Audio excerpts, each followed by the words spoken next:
Hi hello ಗೆಳೆಯರೇ, ನಮಸ್ಕಾರ. ನಾನು ಮನೆಯಲ್ಲೇ ತಯಾರಿಸಿದ ಇನ್ಕ್ಯುಬೇಟರ್ ಮತ್ತು ಅದರ ಕಾರ್ಯವನ್ನು ತಿಳಿಸುತ್ತೇನೆ. ಬನ್ನಿ. ಎಗ್ನಿಂದ ಮರಿ ಹೇಗೆ ರೆಡಿಯಾಗುತ್ತದೆ ಎಂದು ತಿಳಿಯೋಣ. ಹಾಯ್ ನೋಡಿ ಗೆಳೆಯರೇ, ಟೆಂಪ್ರೇಚರ್ 37.7 ಇರಬೇಕು. ಹ್ಯುಮಿಡಿಟಿ 45ರಿಂದ 65% ಇರಬೇಕು. ನೋಡಿ ಗೆಳೆಯರೇ, ಎಗ್ ಹೇಗೆ ರೊಟೇಷನ್ ಆಗ್ತಾ ಇದೆ ಮತ್ತು ಅದರ ಕಾವು ಹೇಗೆ ತಗೋತಾ ಇದೆ ಅಂತ ನೋಡಿ. 1ನೇ ದಿನದ ತತ್ತಿಯ ಎಗ್ ಇದು ರೆಡಿ. ನಾ ಏನೂ ಆಗಿಲ್ಲ, ತೋರಿಸ್ತಾ ಇದ್ದೀನಿ ನಿಮಗೆ.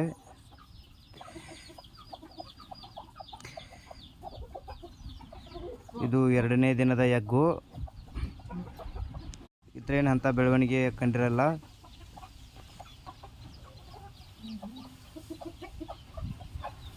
ಮೂರನೇ ದಿನದ ಎಗ್ಗು ಒಂದು ಸ್ವಲ್ಪ ಕೆಳಗಡೆ ಬಾಟಮಲ್ಲಿ ಗ್ಯಾಪ್ ಆಗಿರ್ತದೆ, ನಾವು ಕಂಡುಕೊಳ್ಳಬೇಕು.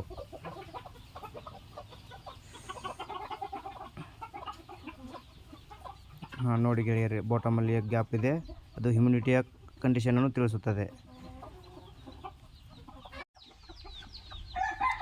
ನೋಡಿ ಗೆಳೆಯರೆ, ಇದು 5ನೇ ದಿನದ ಎಗ್ಗು.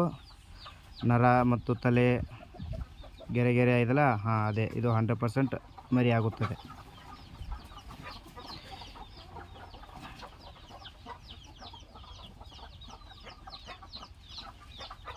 ನೋಡಿ ಗೆಳೆಯರೆ, ಇದು 6ನೇ ದಿನದ ಎಗ್ಗು.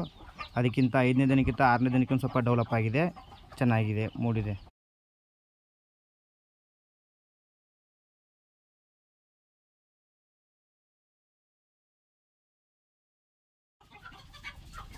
ನೋಡಿ ಗೆಳೆಯರೆ, ಇದು 7ನೇ ದಿನದ ಎಗ್ಗು. ನೋಡಿ, 6ನೇ ದಿನಕ್ಕಿಂತ 7ನೇ ದಿನ ಸ್ವಲ್ಪ ಗೆರೆ ಜಾಸ್ತಿ ಮೂಡಿದೆ. ಇನ್ನು ನೆಕ್ಸ್ಟ್ ಪಾರ್ಟಲ್ಲಿ ನಿಮಗೆ ಮರಿ ಹೇಗೆ ರೆಡಿ ಆಗುತ್ತೆ ಅನ್ನೋದೆಂದು ತೋರಿಸುತ್ತೇನೆ. ಮರಿ ಹೇಗೆ ಹೊರಗಡೆ ಬರುತ್ತದೆ, ಎಗ್ಗದಿಂದ ಬರುತ್ತದೆ ಎಂದು ತಿಳಿಸುತ್ತೇನೆ.